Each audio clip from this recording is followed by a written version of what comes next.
What's happening? Steve Mayeda from the TSL podcast, the podcast to be the better man. And today we got Mr. Anthony Johnson, a force of nature when it comes to vision, perspective, and drive. He is the founder, creator, CEO of the 21 Convention. We should all know what that is if we're a male looking for improvement in dating, fitness, relationships, just overall self-improvement with a male perspective. He has gotten the best speakers from around the world to unify on a single stage, bringing you an awesome message of improvement that is based on a pretty powerful vision and ideal.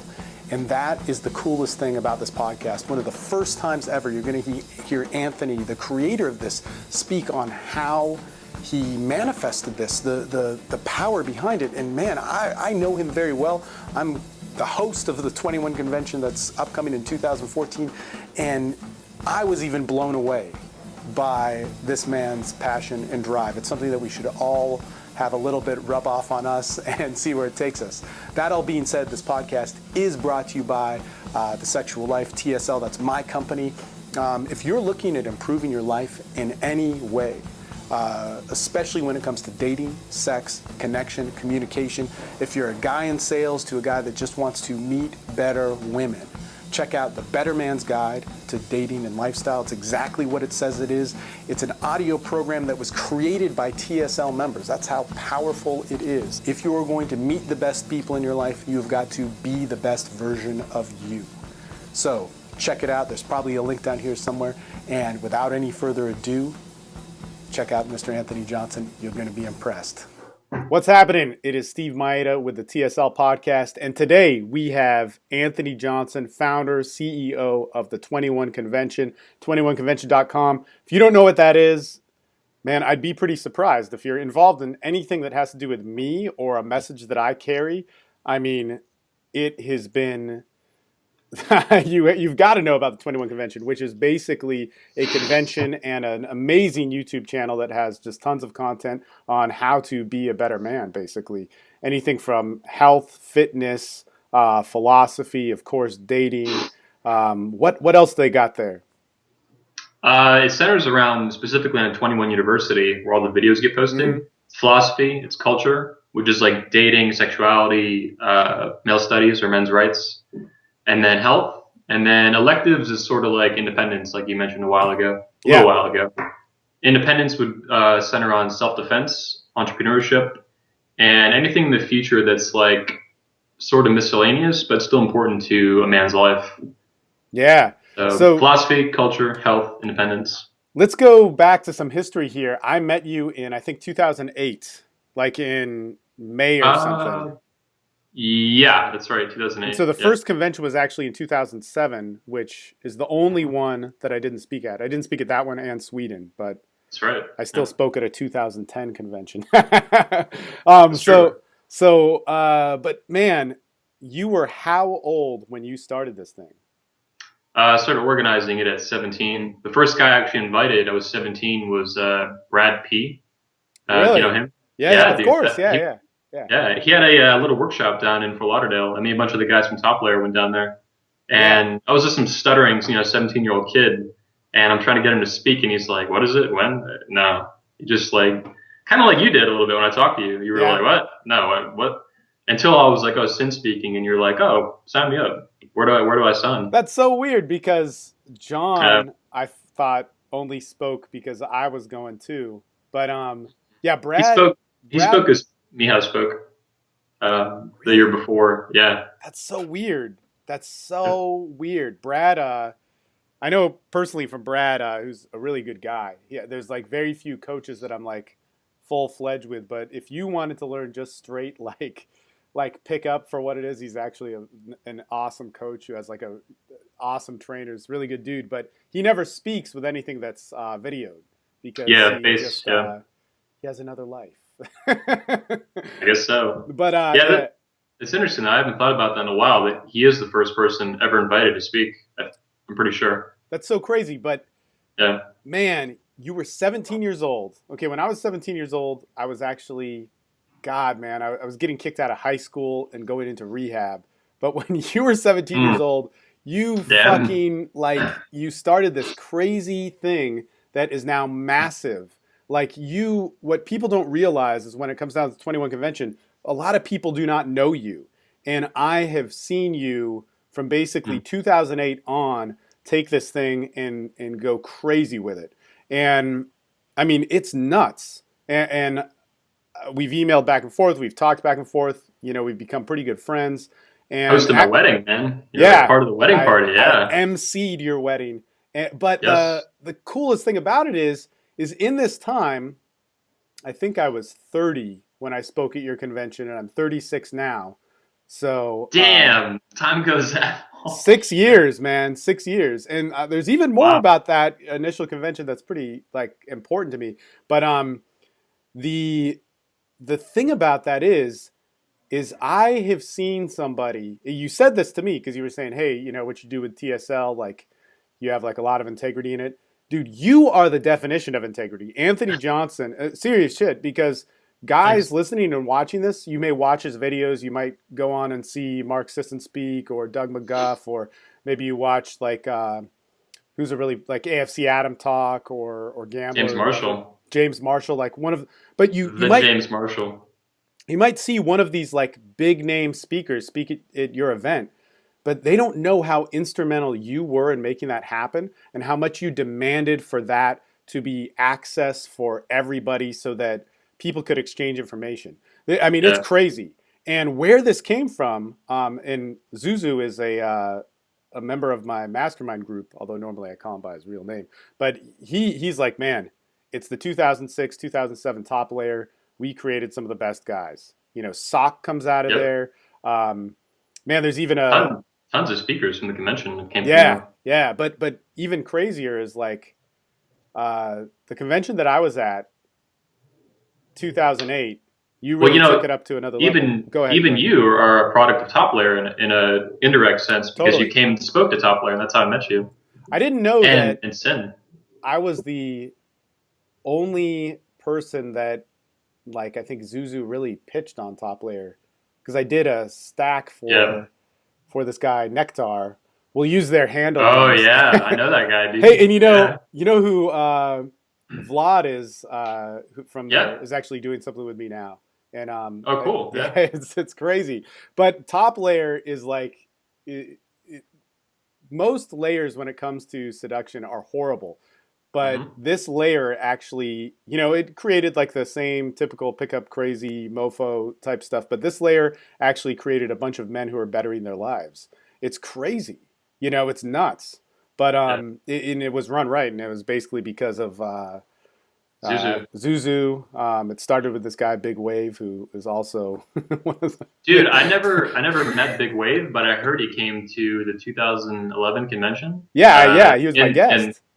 oh, I didn't even meet him, dude. Oh yeah, People were saying he was there, and I didn't even meet him. oh, he's a I great don't, guy, man. I don't This think I did. guy totally changed his life, and I actually Wow. did a podcast with him, and it's just audio. I should probably do a video one with him if I can. But he's This like a guy, total entrepreneur, man. He got total story. Got divorced, had everything like go wrong in his life, and just didn't have access to a bunch of stuff. So he wanted to start this top layer thing, and get involved in it. But he wanted to be about overall men and whatever. As an entrepreneur, ended up making his money, becoming really successful. I mean, he's a guy that I'll talk to about business where it's like, wow, how did you do that? It's amazing, and is able to really change his life and create a forum where he could change a lot of other people's lives. But um, man, you actually did that. You probably did it yep. the most with the 21 convention and having a forum to change people's lives in such a massive way.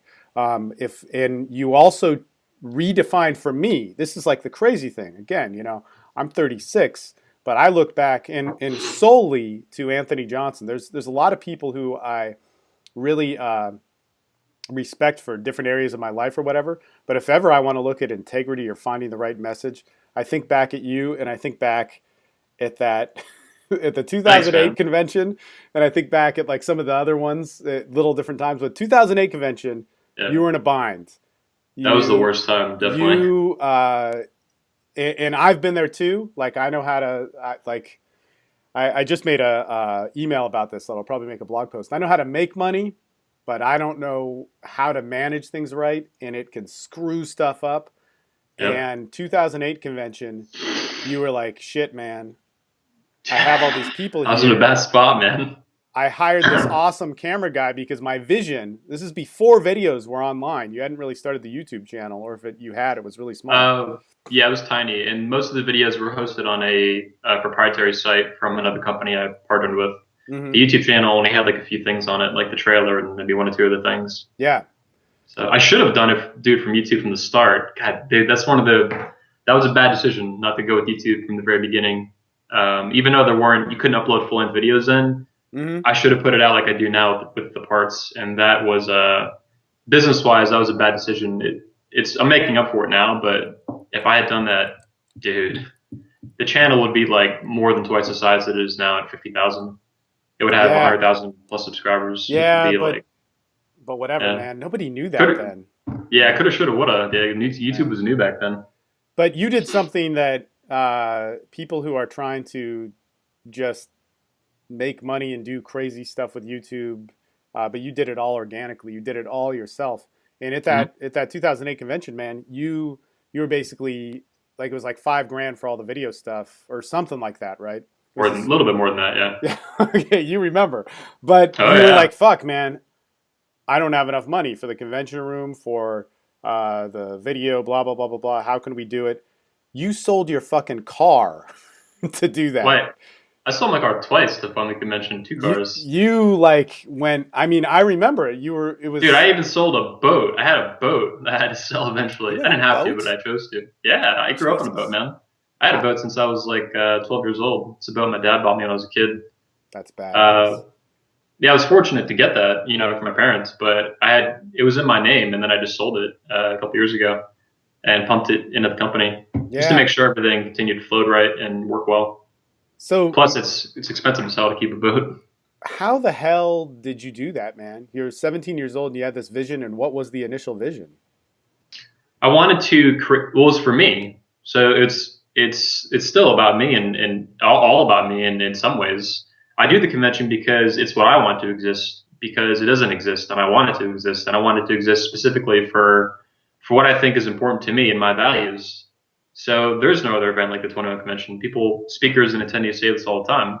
There's nothing else like it out there. It's something Tim, a friend, said a couple years ago. One of the speakers, Hmm. and that's where it started too. It started because I wanted to meet guys. That's why it was called the Under 21 Convention. I wanted to meet guys who were under 21. I was 17 at the time, who were good with women and had something to offer. I could maybe offer in return as well, but I wanted to meet guys just in general who were good, who were young. That seemed really relevant to me at the time. Whereas with Top Layer, all the guys were like 30, 40 years old. I couldn't like relate to them. And there was almost no one on there. Even letting me on the layers, usually didn't want to let me on because I was a minor. But I turned 18 like soon after, so he ended up being okay with it. But Wow. that's why I did it. I wanted to. It wasn't even necessarily a conference at the start. It was going to be like more like a meetup group, like a one-time meetup where like maybe 20 guys would fly down who were really good, and we'd have like this week or like a weekend or something where we just go out and learn from each other. But the minute I mentioned that on the Mystery Method forums, which is now Love Systems, it blew up. I just posted the idea. I talked about it with a friend who helped with the website and stuff early on, and then I posted the idea, and it got like dozens and like hundreds of comments within like days because people started. I think I don't know. It wasn't called Under 21 Convention, but the minute someone said that, or I said that, or however it went down, people were like, "Oh, it's going to be an Under 21 Convention," and like people just started like chewing on that. They're like, it's going Yeah. to be amazing. I'm like, Yeah. yeah, sure it is. Who's going to do it? Yeah. Man, Uh, that's so yeah, no, but it's crazy because I remember that's how if I go and think back when John and I spoke in man, that was such a crazy weekend. Oh my God. That was so I was still I don't drink or do anything I do any drugs and actually the day I stopped was the day I spoke at the 2008 convention. okay, So that's actually my date of like no more like chemicals or whatever. I mean, I guess everything's a chemical, but no more yeah, like drug use or alcohol use in my body. But man, so it's really kind of a cool thing for me. But I remember I was so wasted, me and John, and we were staying in this hotel next to the hotel that we spoke at for the layer talk, right? It was like Okay. a Holiday Inn or something. And Well, there was it's funny. The hotel you spoke at with John that was the was original. a hotel, yeah, for the Yeah, convention. You yeah, spoke like 100 feet from the first conference room, which is yeah. now I think the hotel's like closed down now or something. Like it's all done. It's all Florida went, people just go bankrupt and shit. So Well, yeah. people go bankrupt everywhere in America, man. But Well, especially that time frame though, like the housing crash and yeah, people started going belly up and man, shit. that was a big time. Like 2009, 2010. It hit me in 2010 when everything business wise had to change because it was uh, like people just didn't have the same money that they had. You know, Yeah. it was just totally different. But so what changed? Because even from 2008 to 2009, I know a lot changed with you. You first were talking about you personally with some friends, basically. We're talking about health and fitness stuff, or maybe just health on the 21 Yeah. convention, at the 2008 21 convention. And, Hmm. it had different views than you have now. But then in Yeah. Totally different. 2009, it totally changed. Like, so Yeah. what changed with this vision? Like, how did you go from, wait, we want guys to learn about women? And I think this is really important because guys get in the dating industry and then they're like, we don't want anything to do with it. Whereas it's so great because it's all men talking about men stuff and nobody was able to transition it to total man stuff. Or they Yeah. completely denied the dating, seduction, pickup aspect of it and said, well, like, screw all that. That's all childish shit. Here's Yeah. like all this other, stuff to talk about that has to do with men. But you unified it. You're the only person I know that Yep. really did it. So what changed in 2009 Well, to make it what it is today? it's actually funny at the very end there, you mentioned unifying it. And that's something I've realized that I like a lot about what Steve Jobs did with Apple is he was always about unifying it and making it one thing and making it simple. And that's what I've done conceptually, I think, with the convention. So learning about human life at the 21 convention is always an integrated thing. It's not fragmented into multiple components, multiple parts, which is what Steve did with Apple in every product they touched. It's always like how to get everything into one thing without Hmm. compromising. Hmm. And that's what I've done to the T. That's why I loved reading about it with Steve. I was like, well, shit, this is amazing. It's exactly what I do. Um, but answering your bigger question about what changed, a couple things. Psychologically, big things happened that impacted me. My best friend died a few days after the convention, so he was like on his deathbed during the 2008 convention. He died of like a really rare type of cancer at 22. So, and combined with being, Jesus. I was effectively bankrupt at that point. I didn't ever declare bankruptcy, but effectively, like there was, thousands of dollars of debt and no money. Mm-hmm. So it was a, personally dangerous time for me and, stressful as hell. I had, the company that I loved that I'd built that was still young and I was young. I had never dealt with anything like that before. And then on top of, well, the convention was successful, but then being, absolutely broke and, indebted to a lot of people who were not comfortable with that and didn't sign up for that was really stressful and really taxing. And then my best friend dying was really stressful and really taxing. That's I nuts, never man. dealt. Yeah, Yeah, keep going. I. So, It's okay. My grandfather died a few years before that, but I wasn't close to him.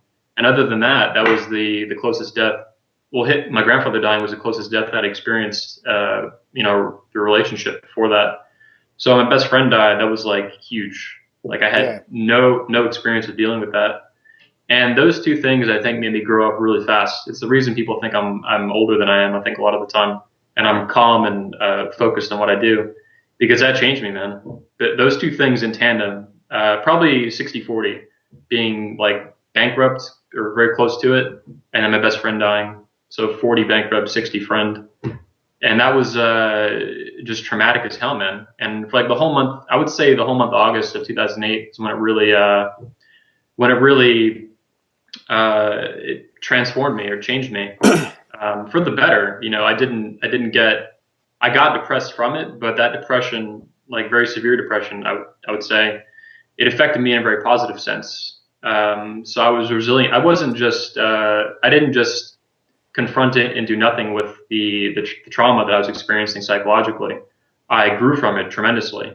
And that's why then going forward, I think I was able to encounter new ideas that were a lot better. So paleo and HIIT specifically that year. And then on top of that, incorporate all those things into a new company, or the company itself that already existed that was then transforming, which you saw expressed when the 21 convention became the 21 convention from the under 21 convention. Yeah. Does that make sense? I No, just it tied totally a whole bunch makes of things sense. together. But Man, yeah. so your buddy had passed away before the convention? Right after it. Right I after. saw him like a week before. Wow. And he was like a skeleton. He was dying of cancer. It was eating him alive. Yeah. So you were going through all of that when you were going through trying to organize all the speakers not showing up, because that 2008 time, it was like you had a lot of guys there that were unconfirmed and, didn't show up, did show up, people complaining, all that sort of stuff. Well, that doesn't happen anymore, but at that time, yeah, anybody who's new to hosting an event, you're going to run into that. Even to this day, like, I have that sometimes, but it's a lot less. Like, Rob Wolf was confirmed for the 2012 convention, which was a big deal. I had him, at the top of the list almost. Yeah. Him and McGuff for that convention. And then, 14 days before the event, he drops just suddenly when he had confirmed twice before that. I don't have any bad feelings about it, but it was still a surprise, like this late in the game with doing the business. I was like, damn, I can't believe he dropped. Yeah. And he had some reasons as to why, but still, like, stuff like that happens. And less so, I think, as you get better at, running the business and hosting events. So where was I going with this? Something just about the change of everything. Yeah. So, you were asking specifically about what I was going through, and it was, interestingly enough, when my friend was on his deathbed, me and another friend who ended up hosting the convention in 2011 Orlando. Chris? No, Ermin. Oh, close, really? Close. Ermin, Chris, same thing. Ermin cried at your wedding, man. He was so moved. Did he? There's something like when there's this. Oh, shit! I'm pretty sure. Oh man, I was gonna take a picture, but it would have been like. It would have been such an ass move. Wow. But you saw I took pictures when we were sitting in the aisle. But man, I still got to upload. Oh my God, I'm so sorry about that. But he was moved, man. Like when you were stating your vows, I was like, wow, this is some cool stuff. And he like lost his shit. And so you're talking about this big like Serbian dude, right? Or I'm sorry, Bosnian. Bosnian. Yeah. But I know. I don't appreciate that. But sorry, Ermin, sorry. But anyway, this huge guy, and that's that. But that's the power of it. I mean, you are this dude. I even said at your wedding where it's like selflessly. I mean, you sacrificed so much just to carry this message, and I almost want to say you never gave a shit about the money or tried to capitalize on it. You tried to do it so you could sustain. I don't call it selflessness. I actually call it the inverse. I call it selfish. But I understand how it looks like that. Especially the sacrifice part, because I am, and as you've stated, I've made like huge trade-offs that for most people would be maybe destructive, but for me they've been constructive. Yeah. So when I sell my cars, 2 cars, some gold I had one year, my boat that I'd grown up with, that I loved, that I'd taken care of really good over the years. These things look like sacrifices, but to me they were the proper trade-off to make at the time. A little bit sad to let him go. I didn't cry or anything, but I didn't want to sell my stuff. But I did, because the higher value for me was the business and maintaining it. So it was for the self. For me, it was taking care of myself by taking care of my business and taking care of what's important to me. Man, and so when I mean selfish, that's what I mean, and that is to me selfish. Let's talk about this, because my friend Fred, he's a dude that is. There's even a connection with him in the 21 convention, because I used to drive a lot. I used to drive from Texas to Florida to go speak. And I'd stop at Fred's house in Alabama. In fact, an attendee, Justin from the 21 convention, is who introduced me to Fred. So pretty crazy. I mean, there's a lot of like influential stuff in my life. But Fred was this guy that was in a wheelchair. I call him the wheelchair Yoda. And he, just crazy dude, older gentleman. And he would say, "Oh man, everything's great. Like when I had my stroke, it was the best thing that ever happened to me." And I'm just like, "What the fuck are you talking about?" But he always had this great perspective, and he said, "You know what, Steve? 13 years ago, when I cleaned my shit up in my life and wanted to become a spiritual guy, he would, spiritual in the Steve sense, he'd swear a lot. But he said, I was selfish. I was selfish, and I was a no good human being. 13 years later, this was some years ago, he's like, I am still a selfish being, but I'm selfish and I know who I am. And this was like monumental concept for me. But when Mm, you talk about knowing yourself, because that's even on your 21 Convention website, absolutely. self-actualization. What do you Yes. mean by that? Well, literally, I mean, and this is not only literally what it means to me, but also what I mean when I say it. Self-actualization is actualizing the self. So bringing the self into reality, specifically, and that would actualize actual, specifically meaning the highest vision of your own self in your own life, or the ideal vision of it, which to me is distinct too from perfectionism or a perfect self, which I don't think has a whole lot to do with reality, like this earth. So that's what I mean when I say it, when it's self-actualization, knowing yourself. Well, knowing yourself is a little bit different to me from self-actualization, but they're both kind of in the same direction towards loving yourself, knowing yourself, taking care of yourself, being selfish, being rationally selfish, which specifically limits you from doing things that are self-destructive or destructive to others, which I would believe is actually very directly related to doing damage to yourself. Hmm. So assaulting someone emotionally or physically, I think it's damaging to yourself in the first place. So even though it doesn't look like it's doing damage to yourself, it still is. And where did you learn that from? Because this is a concept we could talk about a lot. Yeah. I would say that in a distant sense, this was maybe a decision I made when I was very young, but I didn't learn it explicitly until much later. So it just happened to be. I don't know exactly what the roots of this are. You didn't put it into It application until life came well, along, huh? I put in an application, I think, as I was growing up. Curtis, my friend who died, was he was actually instrumental in this probably because he was a little bit older than me. So he wasn't just a friend, he was almost like a bigger brother. Like we were really close. He was my best friend. And he was a little bit older and he was very selfish, but in a way that was pretty healthy. It wasn't like a lot of people are selfish, like they just fuck over other people and they damage themselves and just do whatever the fuck. It was purposeful and it was meaningful and it was in a large way rational, even though he was very young too. So I would say that because of him and maybe some other reasons too, that I just happened to make, not in a very concrete sense, but I still made them right decisions in thinking and how to live life growing up. And then when I came into the right source of knowledge growing up, well, not sources of knowledge, and encountered the right ideas, I realized what I had been doing and that it wasn't just an accident and that I liked that and I wanted to pursue that even further. And that then led to things like Ayn Rand, things like Greg Swan more recently with the 21 Convention and in his work. So yeah, it's been just an evolution, and it hasn't always been either nonfiction. It's not just like some dry philosophical discussion where I just read what someone wrote that's like super long and drawn out. It also has a lot to do with fiction. So we were talking about Bleach earlier and like anime, and uh, I look for fiction that's selfish like this and that inspires me. And I think even from a young age, that's what I was really, really inclined to view and to experience. So then as I aged and I found nonfiction to think about this more deeply and more explicitly, that's what ended up cultivating or accumulating itself over time. And Does then does that make sense? I feel like I'm just going off on tangents yeah, it here. does in a very Anthony Johnson way, which is so. This is actually the Got it. beauty of what goes on with you, is you have all these ideals that are, get pretty specific. And I'd say in the dating realm, they're the least specific. But rather than you voice them, you found the greatest people who are capable to voice them. Voice Hmm. them. That's nuts. I mean, at 2010's convention, was that the one where Mark Sisson spoke? Yeah, 2010 Florida. Hmm. Um, Everybody said that Doug McGuff's like everybody when I spoke there, uh, you know, uh, people would say, "Oh man, it's a good speech." I'd say, "Who's your favorite?" Right? And they'd say it would either be Doug's or Mark's. They were just like, Hmm. "Man, I was blown away. I've never heard this stuff before. I've never heard about this."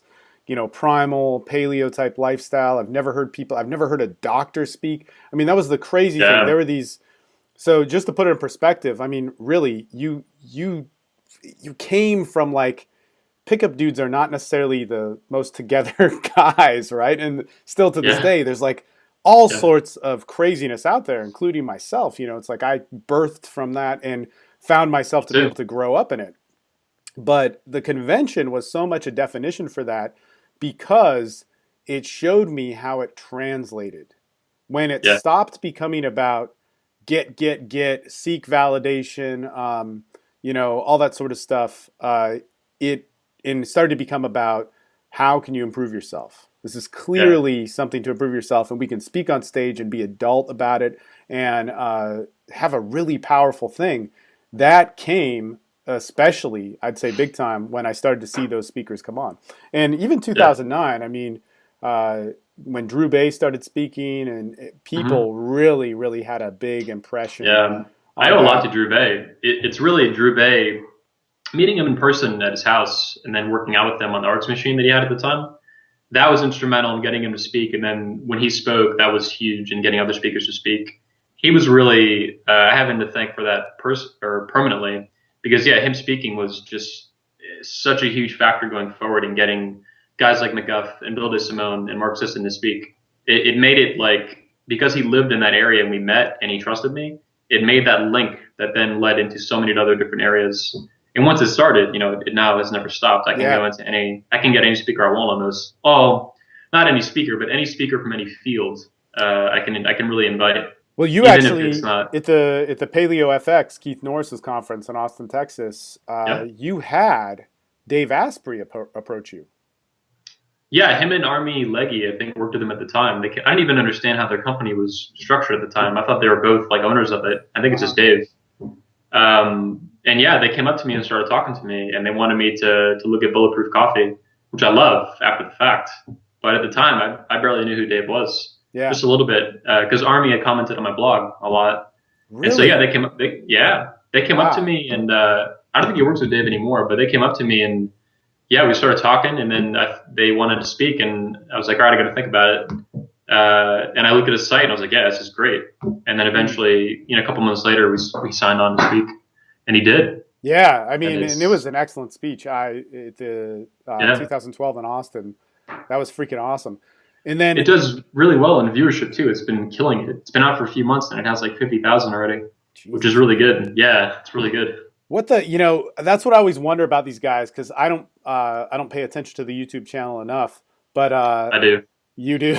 It's your channel, man. Yeah, But I watch this shit like a hawk, man. I'm like, man, 7,000 views for me, and then I'll look at like a guy like Dave Asprey or some other people, and it's surprising who gets views and who doesn't. Like Yeah.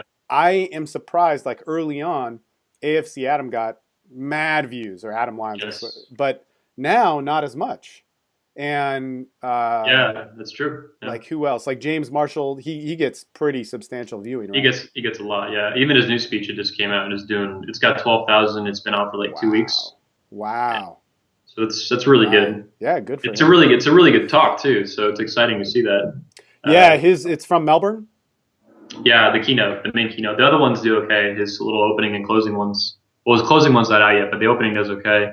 But the main one, I suspected too, it would crush it. It is, and it looks like it'll be one that hits like 100K, 200K over time. In the Like a huge talk. the funny thing about him even as well is that in the 2010 speech in London, you saw the transition of James Marshall. 2011. That's right, Uh, 2011. 2011. So Yeah. 1 year, you saw this huge transition of him Yep. in a year's time. It was, well, basically from like June or July 2011 to November Yeah, it 2012. was like a year and a half, Yeah. I mean, but there it's was a still huge. massive change in who he was and what his company was. And he's a big, big supporter of the convention as well. Yeah. And this is the funny thing too, is in this industry, you meet a lot of crazy people. And so, in fact, we were talking about it beforehand about some of the different speakers and like people flaking or people complaining or Yep. people that not to say any names, but there was 1 year where this one crazy dude you actually had to take, like he had overstepped the boundaries of the convention, and you talked to him, and he got really pissed and said he was going to make a rival convention and Oh started yeah, flaming you yeah. personally. And this is Yep. actually what I wanted to get into when you were Oh, saying, that was no wait. That's happened twice or three times. It's happened a couple times. yeah. I don't even know because I don't care. Well, man, But yeah, that's happened a few times. it's crazy. I remember on this one particular time, he started flaming so hard, and then old speakers from the convention were like, "Yeah, Anthony Johnson he doesn't make any money. He's like a loser with all this stuff." And I'm like, I'm sitting there reading this stuff on, I think it was on a Facebook thread that was pretty massive, and I was like, yeah, he Oh, I gives never saw all that. this value. I know it was a long time ago, man. It was 2011. Yeah. He gives all this value for, like, doesn't care about the financial reaping of it as much as maybe you do, who are willing to sell shit which like doesn't work to make money or whatever. Yeah. And it was just so crazy. It was like it was making the point, but somehow they were like talking all this smack, and I was like, man, nobody knows how crazy this dude is. And so since then, you have created a group of speakers that are basically great guys Mhm. who support you, support your message, and the more and more the convention comes up, the fat is being trimmed off, and it's pretty awesome. Or if you want to talk paleo, maybe the fat's going back on. But No, anyway, this is actually very intentional, yeah, especially after reading more about Steve Jobs. But he had a thing where he only looked for A players, and I realized that over time that's what I've been doing as well. yeah, I want to keep honing in on that. I want the best of the best of the best, I want to get the best speakers. yeah, And yeah, it's pretty intentional. You also mentioned money. It's interesting. You're right. Honestly, over the years, I haven't cared about money. It's been second place, so it hasn't been off the chart completely. But it's been second, in a distant second, to product quality. yeah. So specifically the events and videos. And you're right, absolutely right, that those have been of paramount importance to me. This fly is But killing me. It's back. I don't even know. Oh, that big one, yeah, the Yeah, keep bastard. going, keep going. So what I've come to realize with the convention through Steve Jobs and especially his relationship with Wozniak is that in the early years I was more like Wozniak, but I think over time I've become a little bit more like Jobs. So the money part is becoming more important, but not. It's becoming equally as important, I would say, as product quality for what I do in content quality with the company. Because to me, they're both important because I can't continue to build an amazing company if I don't have the money to do it. And I want to keep doing that.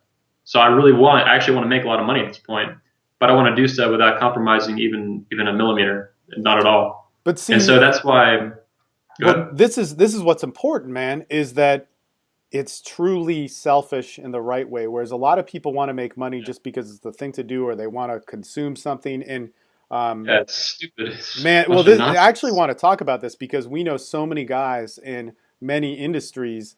And one thing that Zuzu will always say, we have calls like all the time with TSL and our mastermind group, and I mean there are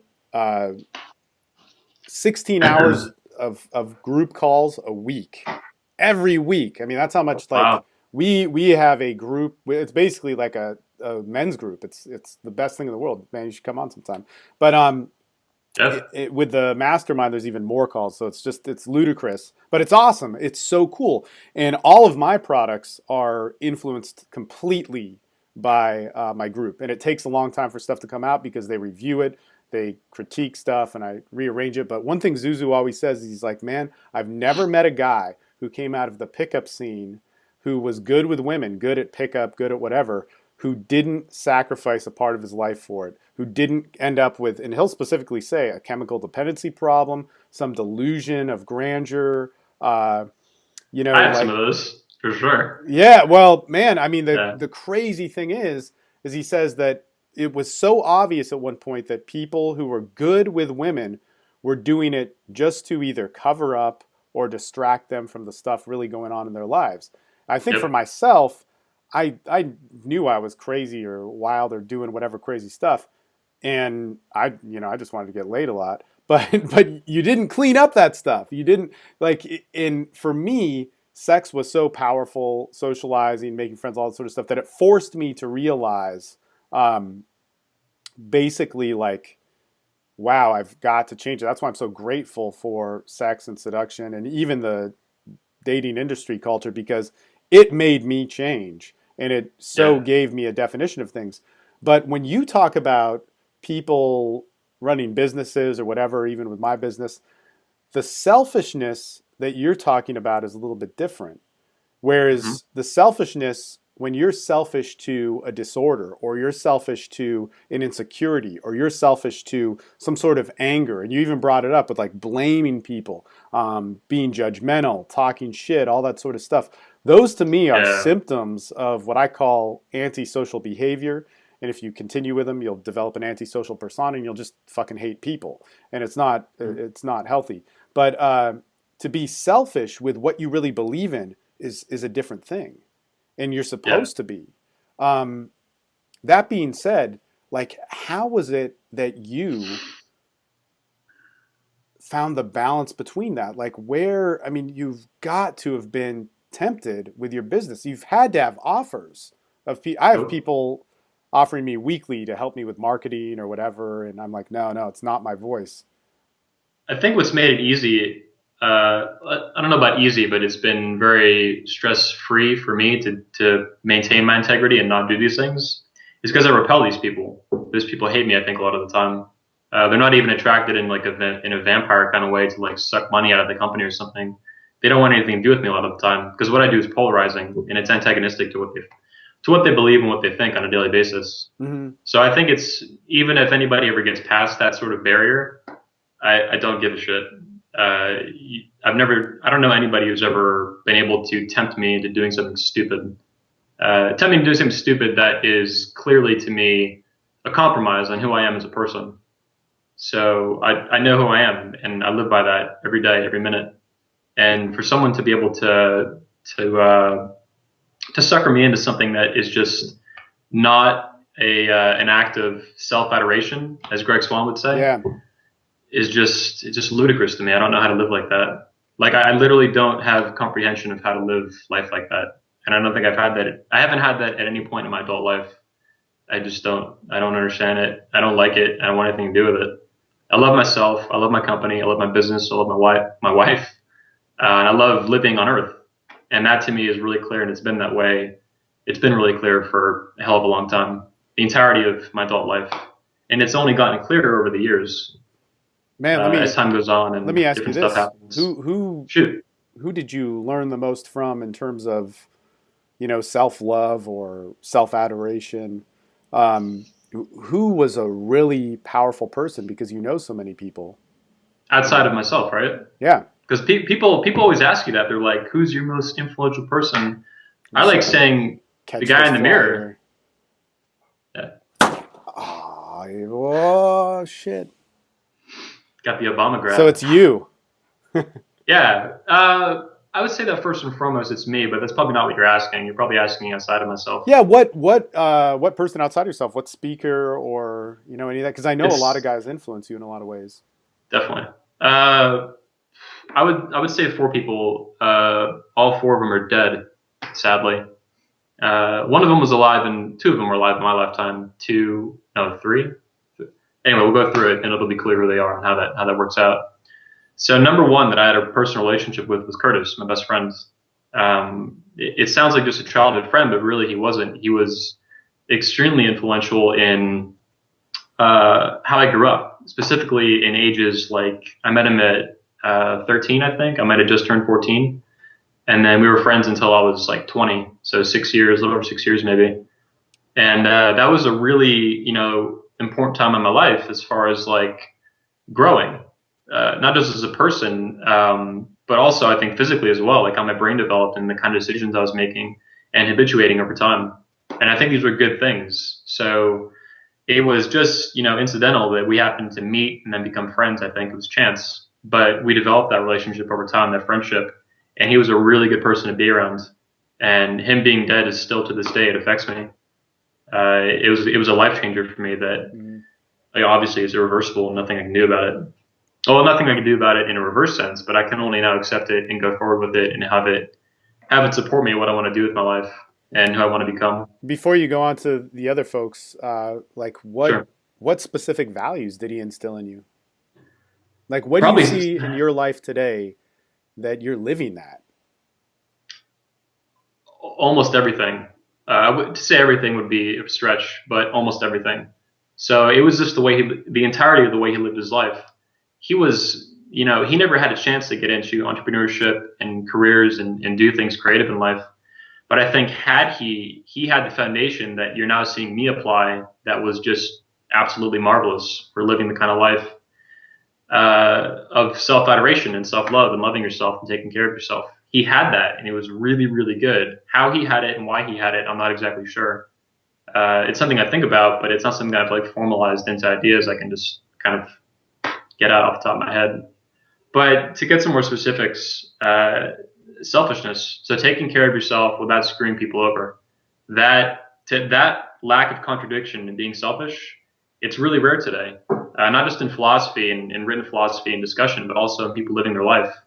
So even from a very young age, he loved himself, he took care of himself, and he pursued his values, and he didn't apologize for it.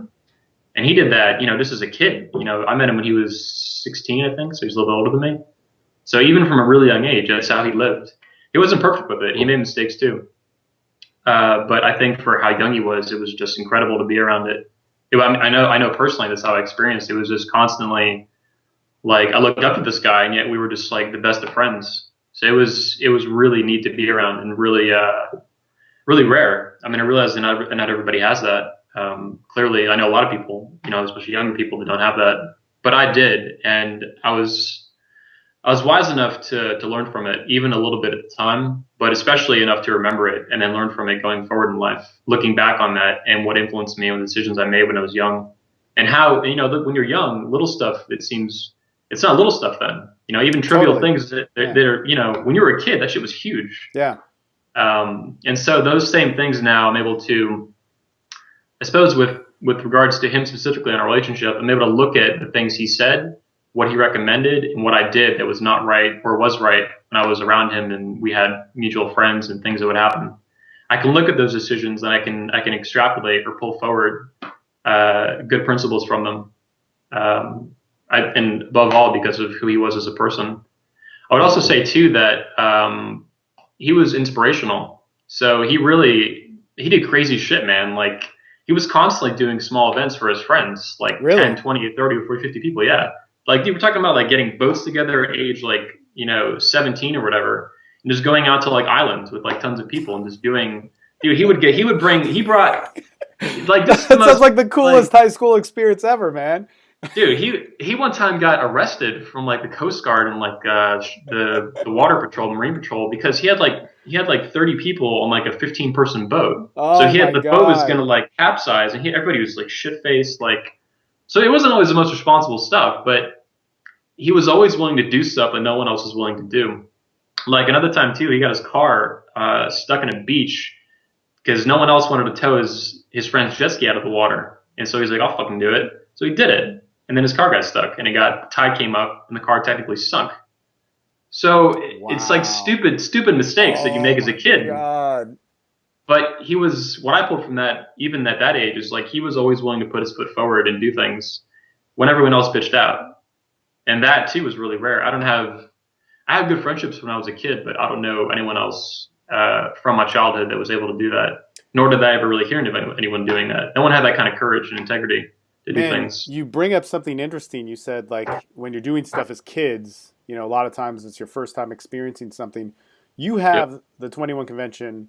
You have a real clear vision for it right now, and you have a lot of experience. I mean, how many of them have you done? 10. Yeah, so you've organized a pretty massive convention 10 times. But those first couple times, when was it that you felt success? Like when you were like, man, this is it. Definitely not 2008. Definitely not that year when shit went south really fast, really bad. I would say I had it a little bit in 2007 when it actually was pulled off and there was a little bit of money made. I made like $100 off the event. So not a whole lot of money exactly, but it was something, especially considering 17. I was 17 and I had no experience with event hosting. I just fucking did it. I just went out and did it and had no idea what I was doing, but I was able to pull it off and not go into debt. So I had some recognition of that. But real success, probably 2009. 2009 made some money that year. Not some crazy amount, but it made money. And that was good. That was a good feeling. It was interesting to be post event and actually have not only not be in debt, but actually have profit. I was like, wow, I have money from from the work I just did the past 12 months. Yeah. 12 months of work, and now I have money. So that was probably the first time I really felt it, and it was a good feeling. And then, Um, do you feel that uh, it was a good expression of who you are and what you believe in? Then. Not at that point with regards to the money, because even though I felt that success, it wasn't really deliberate and conscious. Like it wasn't like a really big goal that then I hit and I was like, yes, I did it. It Well, just happened. like the voice of the convention, like it really spoke a powerful message of what you were Oh like. Fuck, yeah, man. yeah. I was pretty excited when I changed the name and I was starting to put the videos out again for free.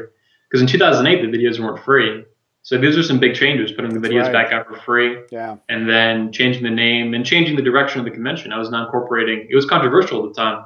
You know, it's so normal now, but it used to not be like that. When I wanted to bring in health speakers, people were like, "What the fuck? It's a pickup convention. What are you doing? That's stupid. You're Man, what do like guys? crossbreeding." Because people were still saying that in 2012. What do guys say now? Oh, if Like when I you don't know. ask for speakers. Anybody who says it within recent years, I just ignore it because it makes people retarded.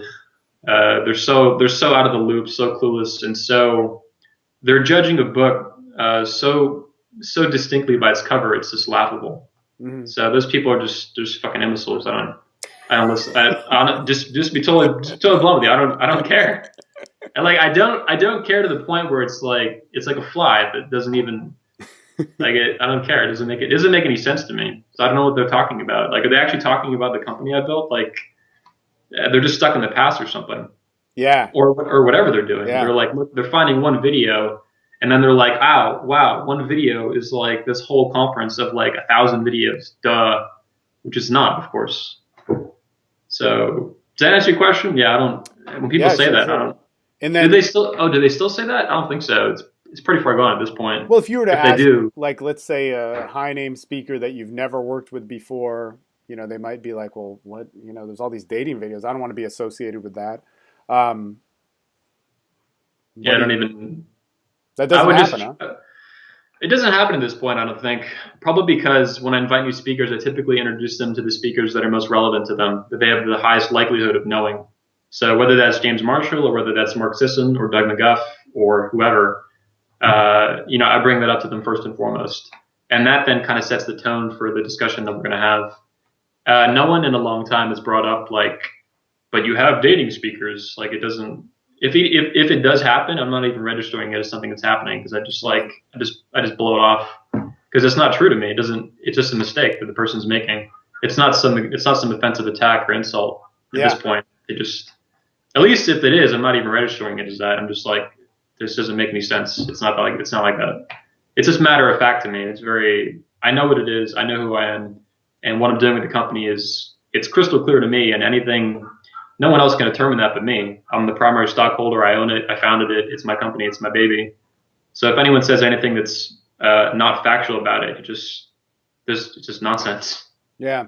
That's one thing that's interesting about you as well is in making decisions about the convention. You'll immediately, it's either yes Yeah, or no.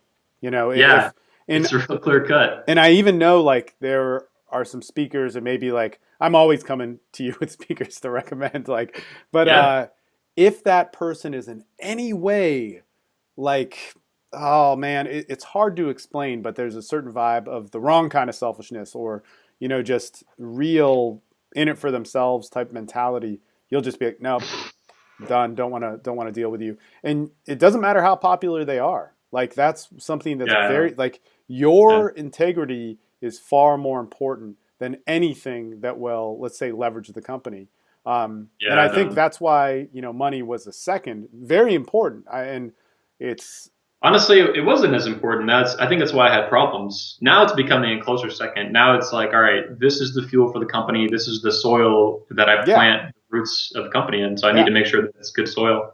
But I think because it wasn't a close second and it was like this distant thing that I didn't really understand, yeah, that's why I had problems. I just didn't know how to manage money and handle things. And of the rest of the people that massively influenced you, just to circle back to it, who were they? Oh yeah, the three that influenced me the most, as far as like figures in history or in recent history, would be Ayn Rand, Arthur Jones, Steve Jobs. as far as real people specifically, not fictional characters or anything.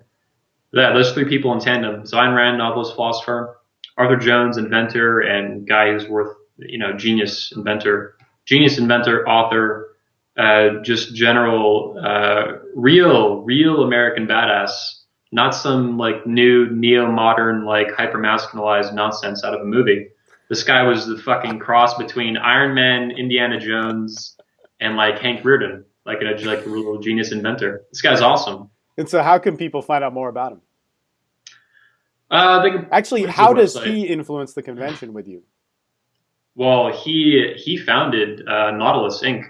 as well as Medex, and he produced a lot of other things too. But those were his two big companies. So his writings, well, no, I would say this. I mean, he founded HIT, so High Intensity Training, which led me to found Drew Bay and a million other speakers, including Bill DeSimone, Doug McGuff, Skylar Tanner, and many others on top of that now and in the future. But high intensity training is just one aspect of what he did. For me, Arthur Jones is probably the first person I encountered that, even though he wasn't an explicit philosopher, he did a lot of thought and philosophy and on human life and how he lived. And he wrote that really eloquently, for me anyway. I mean, it's very abrasive and brash to most people. This guy just cussed all the time and was like, fuck all these people. But I love the way he wrote and what he wrote. And encountering that, that was really, really influential. I don't know what other word I'm looking for here, but influential, I'd say at the very least, in terms of finding someone who really knows how to think and think hard and think deep, and then on top of that, apply it out into reality to build a business worth hundreds of millions of dollars, and not just by chance, make that much money. Like he made that much money because he made an incredible product. He revolutionized. He created an industry. He created the sports.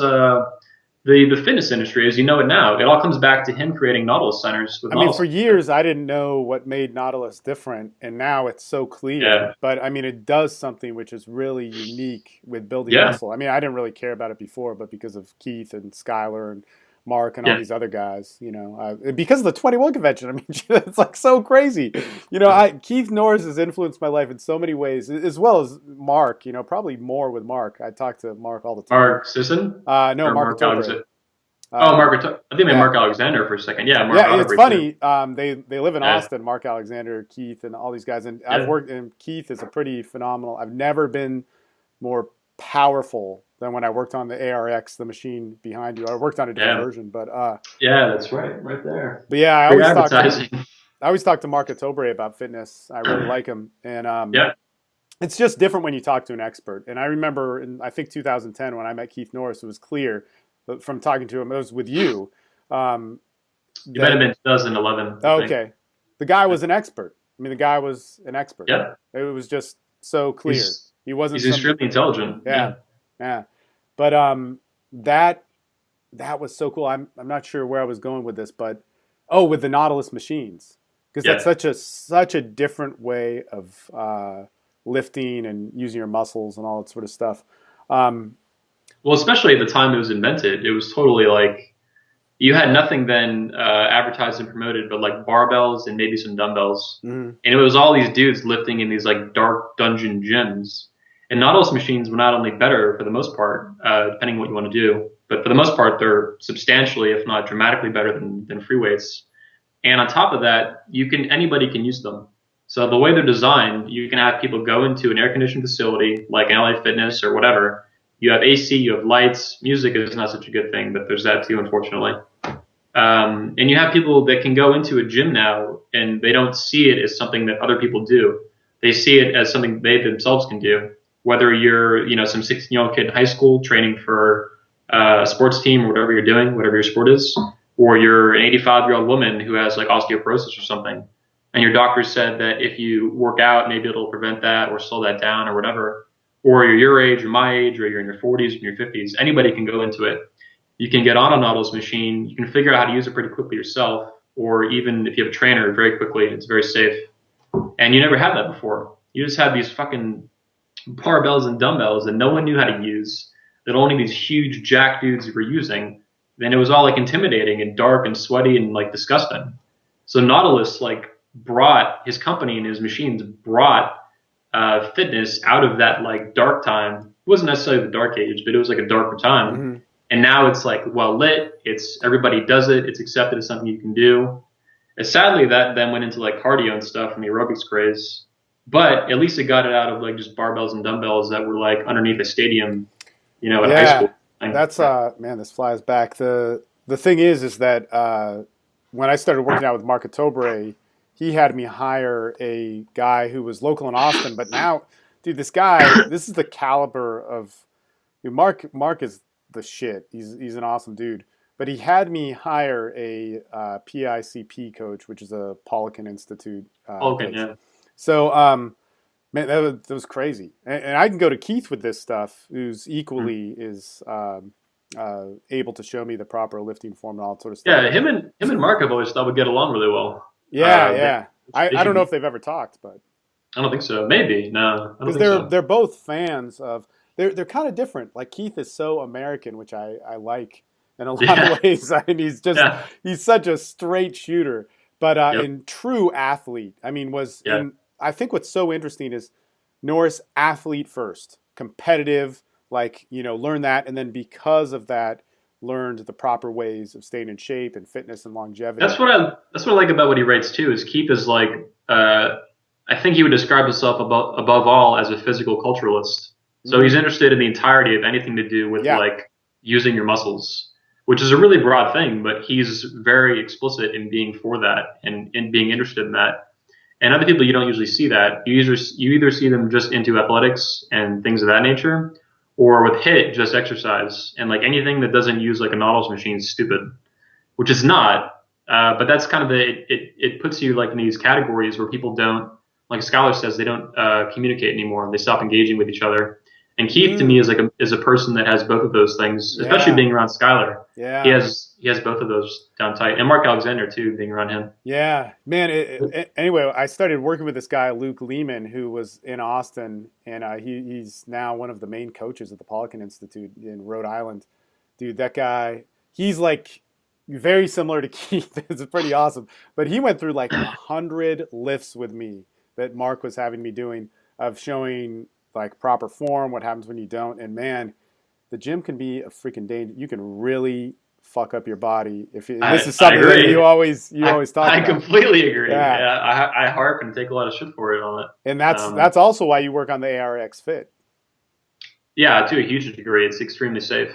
Yeah. It has a perfect strength curve in everything you do dynamically, so moving. And you don't see that with any other machine. Yeah. So to hurt yourself on the ARX is like almost impossible.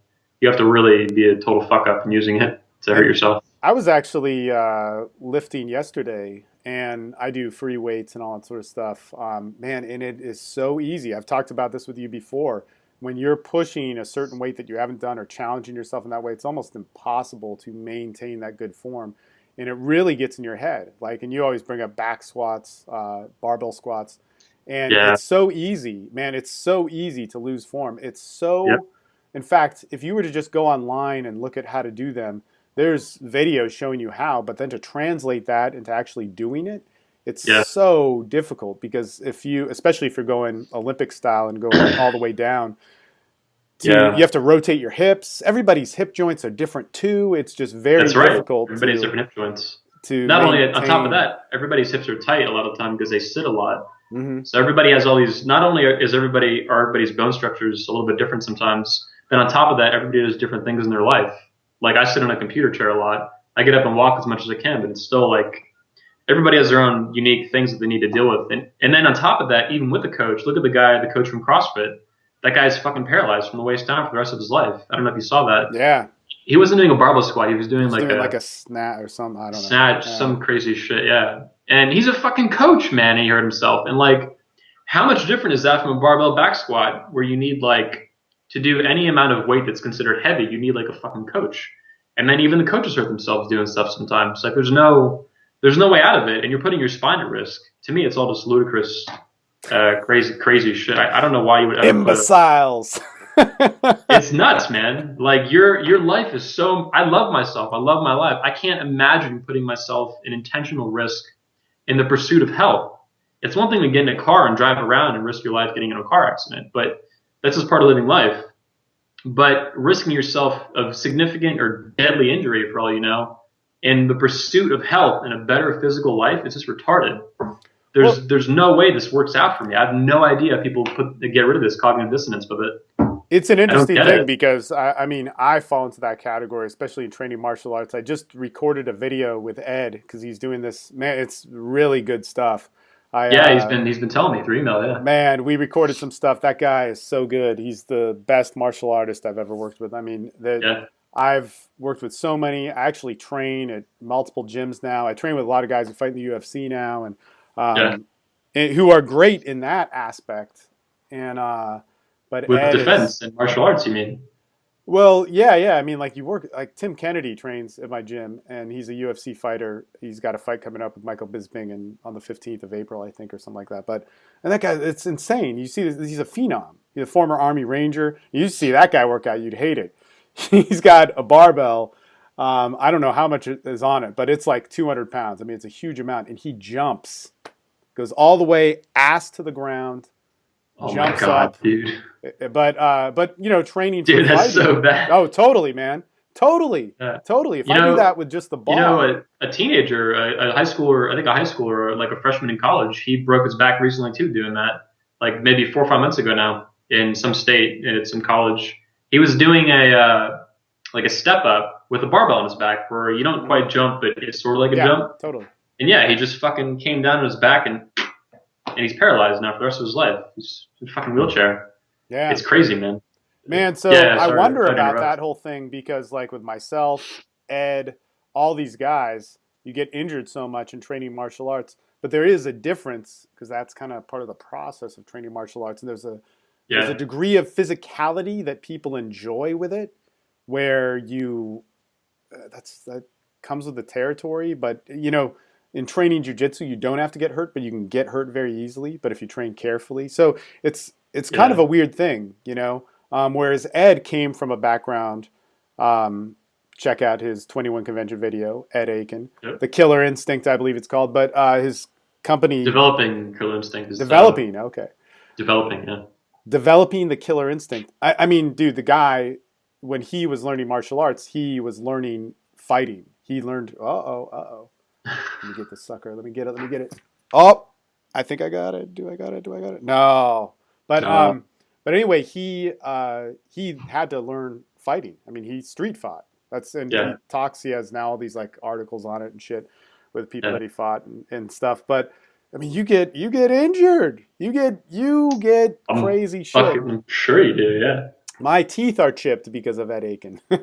So, but anyway, man, the deal with all that is that it's so hard to find that balance. And I think as men, and this is where the 21 convention comes into play, they need to have an outlet for how they yeah. can exert themselves, and a proper way to do it, or a way to do it where it's not practicing self adoration, because that's Well, tough. they need a place for dialogue, as Sock calls it, and I like that word a lot. They need a place to problem solve and exchange with in dialogue with other people, I'm gonna get it, man. Um, and yeah, they don't have that outside of the convention a Sock lot of the time. actually brings up a crazy thing. I don't know if he brought it up on my podcast or I was personally talking to him, but he actually says that the internet and the 21 convention and all that sort of stuff. And fuck, man, I should have talked to him because like one thing you got to ask Anthony Johnson, and we hadn't even talked about you and I doing a podcast, but he said how the internet revolutionized and changed people's lives, because the 21 convention, coming from even the top layer, is such an example of that, you know, of Yeah. how it changed everything. Well, I think they call it new media, which I guess the Twin Oak mention would be a small part, well, not a small part of, but that's one part of what's going on with the Twin Oak mention. And another way, where you can keep, I don't think you finished your thought. No, no, No. no. Go ahead. Go ahead. Yeah, so the Twin Oak mention is a part of the YouTube revolution, or like new media. So I'm able to independently produce proprietary content on my own with a company that I made out of nothing, out of just a credit Yeah. card with like Yeah. $500 on it. And I'm able to publish that on a platform that is a multi-billion-dollar platform supported by an even bigger company, Google. And they get YouTube everywhere. And through the channel I have with them, a couple channels now, I can get my content all over the globe instantly. Yeah. I just anytime I put out a video, you can view it wherever the hell you want in the whole world right away, instantly, the whole thing, if it's a full-length video, especially.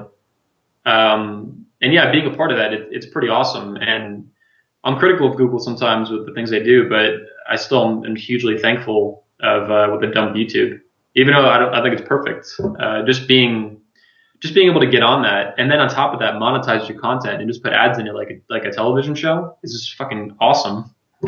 It's so unique and so new, and it's so efficient, man. Like, you produce, like, when you get a partner channel that has like ads on it, you just get your content, you make it as high quality as possible if you want. I think you should. That's what I do. And then you just put it out there, and you get as many people watching it as you can. And then it's just like a small TV channel at this point, and it keeps getting bigger and bigger and bigger, to the point where I could theoretically compete with like real TV channels that have like smaller viewerships, like a few million people. And you at have some like point, a massive group of subscribers. Like your average view time is like huge. It's huge. It's like triple or quadruple the average. I think it's like 15 minutes per view. Like, and this is for like guys. They go to a thing and it's like a convention speech, and they go, "Oh, this isn't what I want to watch." They click out of it. Yeah. Even with all those guys doing that, you have 15 minutes. That means there's a lot of people going, an hour watching your stuff, which is very sometimes longer. Adam Lyons, some of his talks, and Drew Bay, they have like 2-hour talks. Yeah. So if anybody watches that for 2 hours, it like skyrockets the watch time, because they also have ads too. So in long videos, there's like a billion ads. So in a 2-hour video, just like a 2-hour TV show, like a movie, there's like fucking 10, 11, 12 ads in it. But to me, that's pretty fair, I think, to put in there, because you do the same thing if you watched it on TV. Let me get into some stuff here. The next 21 convention. Shoot. Why is there's only one last time in 2012. You took 2013 off. 2012, you had 3, which were in England. They were in Austin, Texas, and in Melbourne, Australia, which is Melbourne and Austin are so similar, man. I agree. Melbourne's bigger though. I in some ways I actually like Melbourne better, but because it has a beach. But England, very different. Yes. Yep. So why only one this year? Why in Tampa? Talk about that. Sure. Yeah. Oh, did I even announce Tampa yet? No, I didn't announce that. It's okay though. We'll put it out. That's an exclusive for the TSL podcast. I only announced Florida for my wedding. I put out Florida because I was worried that people would be like, "Man, where the hell is it? Like, I need to buy like a plane ticket eventually." Anyway, one event. There's a few reasons for one event instead of 3, and that's only specific to 2014. I won't say anything about 2015, but other than I'll consider again multiple events. I'm not like announcing anything per se, but one event is not like a standard going forward for the convention. It's just what I want to do this year specifically above all. And I want to do that because in a lot of ways, because I took that year off, and it allowed me to think about what I want to do long term with the company and the kind of organization I want to build that is just like the most badass organization on the planet for what it is and for what it does. For me right now, that means one event. That means I want to hone in and I want to produce, and this comes back to the Steve Jobs stuff. I want to produce a product, the event specifically, that is just fucking insane. That is, he called it insanely great. I want to make it insanely great to the point where he would look at it and be like, holy fuck, I can't believe this exists. And people already say that, sometimes in the exact words, sometimes in different words about the event. You've met hundreds of attendees at this point. You meet them and they come to the event and they leave and they're like, this is the most amazing event ever. But I don't really think that represents the kind of quality that I'm capable of producing in an event. I think I can do that like times 10, times 20, times 100. I think I can make the convention like exponentially better than it's been without increasing the price to some crazy, $15,000 level like TED events or whatever the hell their ticket prices are. Right. I think I can make this like dollar for dollar, like such an amazing value in a product, in an event, in a single weekend, that one of those seats is like the most, the best experience. Sitting in that seat for that weekend and going to the event and experiencing it is going to be like such an amazing product that it's just like jaw dropping. Yeah. And that also then relates to, so one event and that one event means for me focus.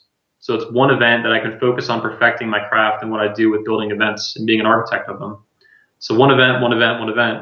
But then on top of that also relates to why it's smaller. So 55 people. Well, it's actually bigger than some of the other events in 2012, but considering how big the audience has grown, I think it's going to sell out. We'll see. put my money where my mouth is. But I want to limit it to 55 people rather than trying to lower the prices and get more attendees. Like we had like 100 guys in 2009. And I think I could do that again if I just drop the prices. People would come. But to me, that's stupid because I don't want to do that.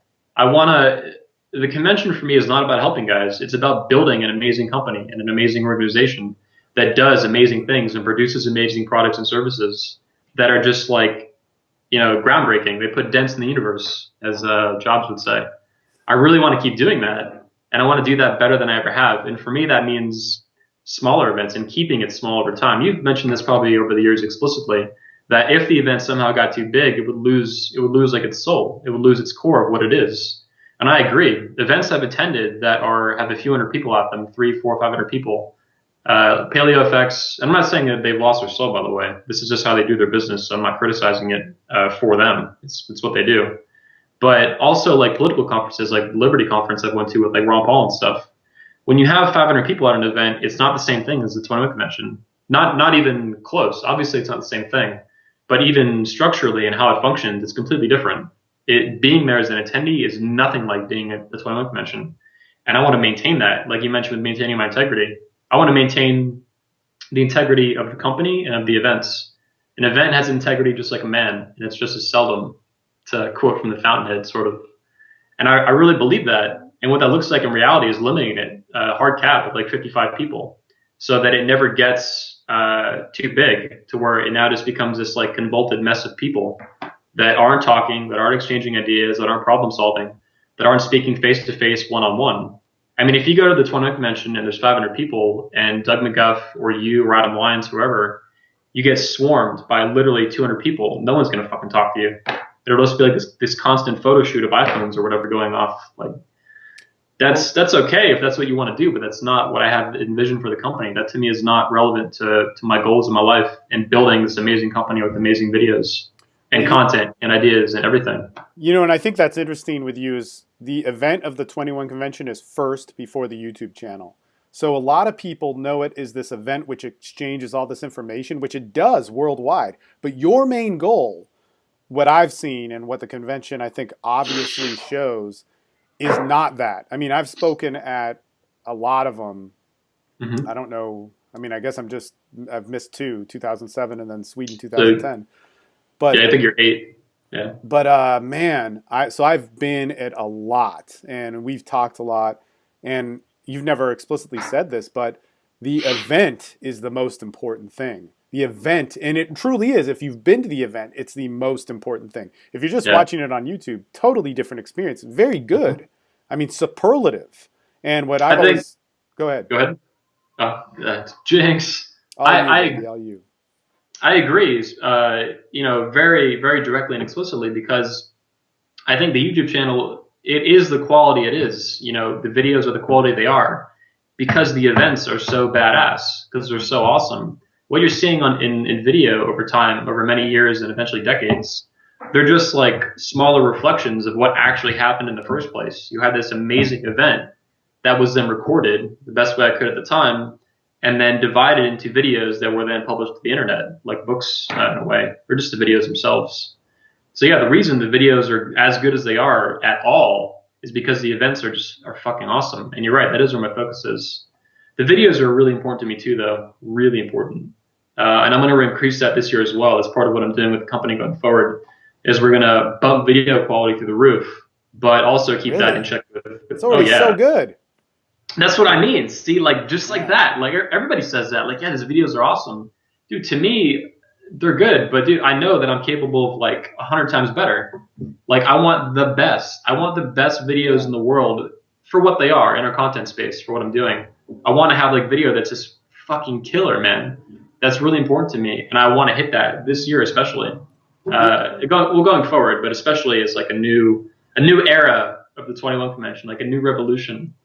Of totally. Attendees of mind. And it should be, man. And I think like even your caliber of speaker that you're building up at this point. I mean, because a lot of us have spoken at multiple ones, and the new guys coming in are even more and more like the new people are like. I was at Melbourne. I hosted Melbourne 2012. Hell yeah. But James Marshall's speeches were off the hook. I Yep. felt, though, the new speaker, Mark Otobre, was the shit. Mainly because maybe I know James, and but I mean his speeches were Yeah. amazing. They were awesome. I felt, the some of the new blood was The new- like, yeah. But Yeah. what you saw there was a speaker who had risen to become better at what he does, James.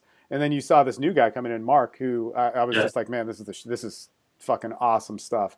I remember sitting in the audience. I bought his DVD set, Oh yeah. just because I was like, man, this is too good. And then since become friends with him, worked with him from over the ocean, man. He's in Just Melbourne, I'm in remotely. Austin. So, but man, you brought something up. Maybe they're connected by like underground tunnels. Seriously, man, Austin, they're Australia. very similar. A Yeah. couple weeks ago, I interviewed a bunch of people from Melbourne. It was bizarre because it's a good city, man. I got to go back. You should interview James' social coach before I forget, James McLean. Yeah, actually, maybe for if this does happen, the 21 Convention podcast, with in talking to him, it's weird. I was actually talking about this with Damien Dieka, and because they both live in Sydney, so they both talk to each other and meet up. Yeah. With the TSL podcast, I don't know because it just different voice, different message. So I'm not sure. I should probably get on the phone with him, but nice enough guy. Oh yeah. But you brought up something about, to bring it back to the T21C. You brought up the idea of TED Talks, and we've talked about this. 21 Convention is like the TED Talks for men, but it's better in the sense that TED Talks has become, well, it's so different. I think I found a thread the other day of some moderator or speaker from TED or something on their website, the main website, not like TEDx or whatever, some offshoot, but like TED. And they were like, should we do a men's convention? I did a search for men, and there was one talk that pulled up that was given at like a women's conference, TED Women or whatever they have. And the stuff that people wrote was like, a lot of it was just like ridiculous and absurd. But I realized, at least this is my current thinking in a very broad sense, that what really separates the 21 Convention and TED too is the fact that they don't have TED men, that they have stuff like TED Women and all this other stuff they do, and they don't give a shit, man. As far as I can see, clearly they're not doing anything yet. I think stuff like that is ridiculous, but it's so typical of TED, because TED is marketed like, if you're a speaker at TED, you're like, well, hey, schmooze with all these other rich folks. Here's who you talk to. Here's the press events. Here's how you have to talk. Yeah, fuck that. It has this crazy authoritarian feel of it, even though it's like these 15-minute speeches. And here's what I see, man. There are some badass TED Talks. Let me just tell you, there's some like really good ones that I like. And that's about 5%. But there's just so many TED Talks, right? I would think it's the only ones where people can condense substance down into like a short clip, which is fucking hard as hell. Yeah. Which like no one can do. Well, no, not to that level. And yeah, they lack substance. That's why the talks are short. They shorten them because like they're limiting that out. And so TED was this thing which is like, carry this vision to the world, but let's care about all this other stuff too. Their priorities are off, in my opinion. Whereas yours is like true expression of that person. Let the person teach, let the person express, and I'm going to put it up there, just how they say it. And I'm gonna take the integrity of the speaker that I have faith in that they're going to do that. Whereas TED, it's like, man, talk about this. Your speeches have to be edited. They have to be regulated. We're the brand that's saying this. It's just such a different feel. And at the events, the fucked up thing is at the events, it's like, here's who you talk to. Here's how you have to talk. Man, like here are the other speaker. Man, even the way you describe it just makes me want to vomit. Like, associating that in any way with like hosting a conference just makes me feel like psychologically nauseous. Mm-hmm. Like it's just so out. You're right. It is exactly opposite what we do at the convention. To me, the convention, it's about expression. It's about freedom. It's about independence. And then with the attendees, you're interacting with them. I mean, that was the whole thing, man. It was like, I remember in 2008, it was like, man, I'm broke. Let's try and make some extra money. I think you made like $750 or something, which was the dinner. Dinner. is we didn't have what you now call the hero's dinner, which is included with your ticket. But Now it's free. You're paying for it. It's free. It's included. but man, it was like it was cool because it had everybody, work together and get to know each other.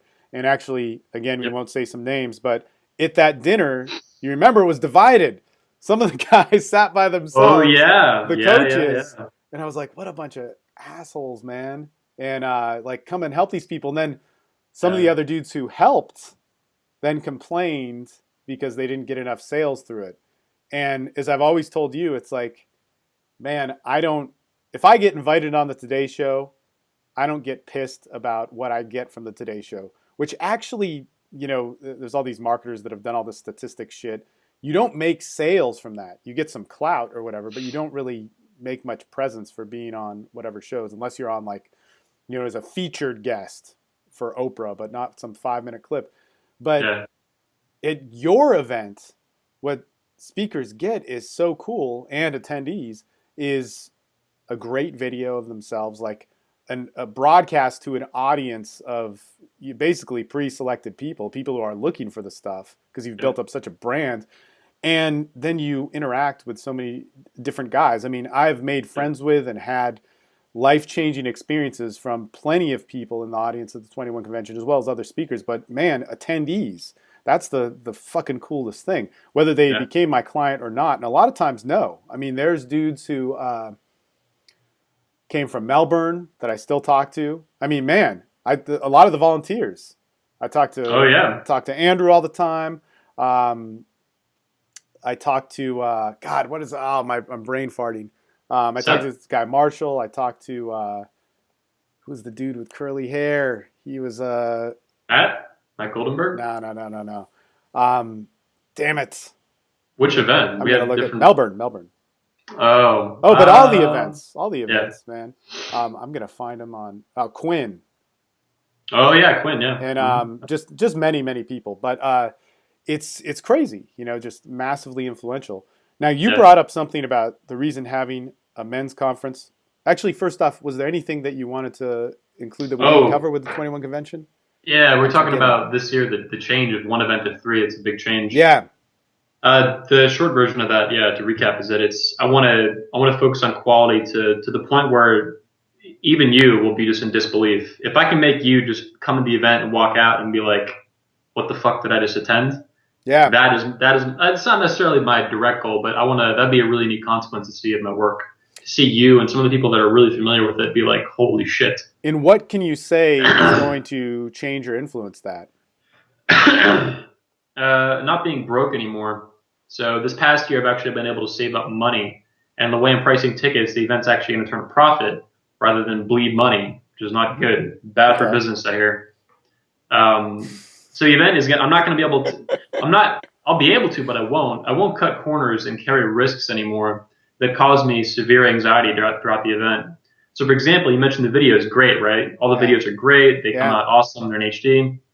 We're filming with one camera, man. That makes me not sleep at night because if we lose there's just one camera. Yeah. If you lose that camera, you're fucked, man. And that's happened. Like that happened to Greg Swan, dude. Yeah, it happened to Greg Swan. It happened to me. Yeah. Well, with the end of a speech. Oh yeah, dude. I know. I'm sorry, man. And that's something that like gets forgotten. But dude, to me, that's why you got to attend, man. Yeah, that's why you got to attend. But to me, it's just that is a representation. Even if I'm skirting by with one camera, a lot of the time, it's dangerous and it's reflective of cutting corners. And I don't want to do that anymore. That's not what I'm about, and that's not what this company is about. So that's going to change. We're going to have 2, maybe 3 cameras, probably 2 to start with, and then going forward, we'll have 3. That'll bump up the quality of the video substantially, and I'm going to sleep better at night because now if shit hits the fan, we still have one camera. And as simple as that is, it means no matter what, we have your talk recorded. And not carrying that risk of losing it all in one swing is, to me, huge. It's huge for Michael, the creative director of photography. It's huge for the speakers that are in the know like you. Now you don't have to worry anymore if the talk's just going to get lost or something. A little bit of it or the whole thing or whatever. None of it. And for me and for anyone else who's in the know with the company, who's a shareholder, who has some sort of leadership role, it's still something to be aware of, but now I'm not sweating bullets over it. And a lot of things like that a lot of people wouldn't have taken note of over the years, but have been there the whole time. And that's going to change. There won't be risks associated with that anymore. The hotel is nicer. We're saying the conference is being held at a 4-star hotel. So a really nice hotel. I got it at a great price, so it works out, and it's an awesome hotel, which is higher. It's a higher quality than any hotel we've ever had the conference at. And it's changes like that I get to make now because I'm not broke and I'm not bleeding cash. I'm not underselling myself. I'm not undervaluing myself anymore, which has kind of been like a limiting belief I've had over the years. I know how awesome this event is, and it's going to be even more awesome. And I'm not going to undercharge for it. I'm not going to undersell it. I know how valuable it is. I know how insanely valuable it is to people who come. So I'm going to charge for that. I'm going to charge appropriately. And I'm not going to then suffer the consequences of charging too little and, shooting myself in the foot every year. So that's all. You're going to see a lot of big stuff like that, multiple cameras and such, but more stuff too. Even like I want to do live streaming for this event, which I think is within the budget and we can do. And that might even be free. Not the whole event, but I'll do like, pick select talks. And that'll go out to the whole YouTube channel. That'll go out to like live, like a few thousand people. So things like that I can do now, or even maybe try to charge for it and offer the whole event up for pay-per-view. Things like that are going to get done rather than just some far-off dream of doing it when I have money someday that would never otherwise come if I'm not valuing myself appropriately. And even little things, man. That's what I learned from jobs too. Is it's not just big stuff like that. It's not just multiple cameras. It's not just live streaming. It's not just a nice hotel. It's everything you interact with when you come to the convention from now on is fucking first class, top quality, the best there is. That even means the bag you get when you walk up as an attendee. That means the tickets you're going to get mailed. That means that the sales page. Now, this first one will be good. But going forward, they're going to be amazing. Not just in how they sell you, whatever, but how they look, how they represent the company in its totality as packaging for what we're doing. And so everything you interact with, every person, every chair, every stage, every light, we're going to have new lights for the stage as well, for the speakers, so it actually looks a lot nicer. It's like every little thing like that I'm going over. And that's what I've spent this whole year and a half doing that I've taken off. I've refined what I want to do with the company, where I want to take it, and then specifically apply that out to what that's going to look like in not just large detail, but small detail as well. And it's going to be just bad to the bone, like astronomically better. That's the goal anyway, of what you've experienced in the past, which, as you said, was already awesome to begin with. Yeah. And it's funny because I remember in Austin 2012 and then in Melbourne especially, you were like, man, I'm not going to do a 2013 one. I was like, man, don't lose momentum. Yeah. But you did one of the rare things to make your vision actually better. Mm-hmm. And that is rare. I mean, dude, let me tell you, from running my own company, it is fucking tough. Your vision is so hard when you can't see the forest of the trees, And well, one of the last things that I want to ask you about is, last couple things is, what is your overall vision for the company? Where is it going to be in a year or maybe 5 years down the road, something like that? I want it to reach its highest vision, just like I want to live the highest vision of my own life. I don't want to just like think about it and like write it down. I want to live it. I want to do it. I want to get it done.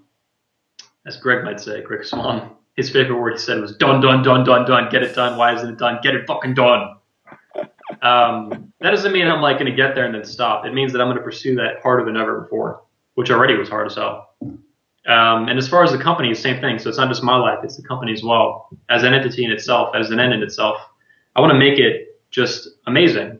That to me means hundreds of thousands of YouTube subscribers, maybe other platforms as well. Like if Hulu ever gets into like independent content creators or Netflix or whatever, I'm always keeping an eye out for that stuff.